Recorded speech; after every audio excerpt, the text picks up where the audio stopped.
పసిడి ధరలు నెమ్మదిగా తగ్గుతూ వస్తున్నాయి. ఇది బంగారు ఆభరణాలు కొనుగోలు చేసేవారికి కాస్త ఊరట కలిగించే విషయం. బంగారం ధరలు భారీగా తగ్గడానికి ప్రధాన కారణం అంతర్జాతీయంగా డిమాండ్ తగ్గడం.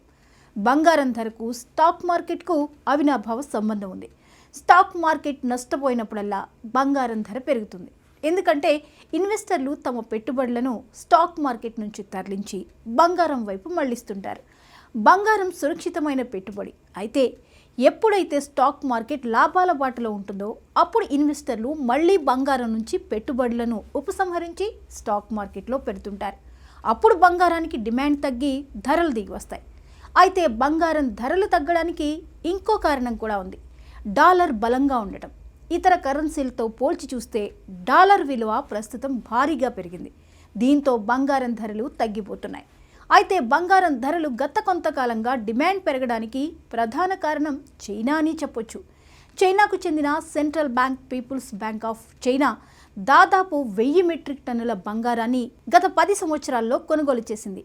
ప్రతి సంవత్సరం దాదాపు 100 టన్నుల చొప్పున చైనా ఈ బంగారాన్ని కొనుగోలు చేసినట్లు తెలుస్తోంది.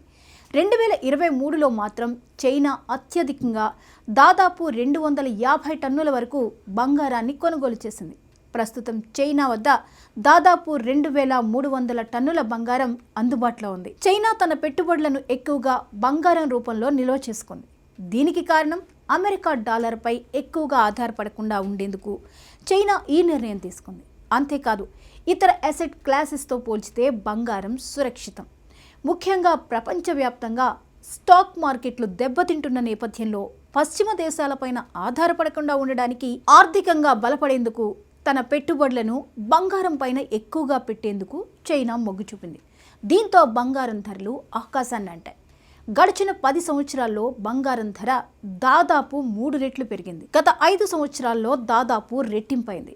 కరోనా అనంతరం చైనా బంగారం నిల్వలను మరింత పెంచుకునేందుకు ఆసక్తి చూపింది. భారీగా బంగారం కొనుగోళ్లు జరిపింది.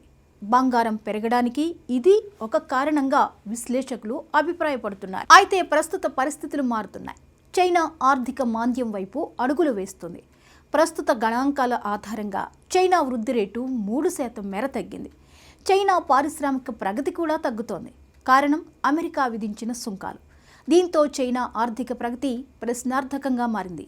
ఈ నేపథ్యంలో యాపిల్ వంటి దిగ్గజ సంస్థలు చైనాను వదిలిపోతున్నాయి. ఫలితంగా నిరుద్యోగం పెరుగుతోంది. ఈ సంక్షోభం నుంచి చైనా బయటపడాలంటే బహిరంగ మార్కెట్లో చైనా తన బంగారు నిల్వలను విక్రయించాల్సిన పరిస్థితులు నెలకొంటున్నాయి. ఇదే జరిగితే మార్కెట్లో భారీగా ధరలు తగ్గే అవకాశాలు మెండుగా ఉన్నాయి. అదే జరిగితే పసిడి ధరలు సుమారు 20% మేర తగ్గే ఛాన్సెస్ ఉన్నాయట. అయితే ఈ కష్టకాలంలోనూ రిచ్ డాడ్ పూర్ డాడ్ పుస్తక రచయిత కియోసాకి ఎక్స్ వేదికగా చేసిన పోస్ట్ ఆసక్తిని కలిగిస్తోంది. పేదవాడు బంగారం, వెండి, బిట్ కాయిన్ కొంటే ధనవంతుడవుతాడని ఆయన తన పోస్ట్లో పేర్కొన్నారు.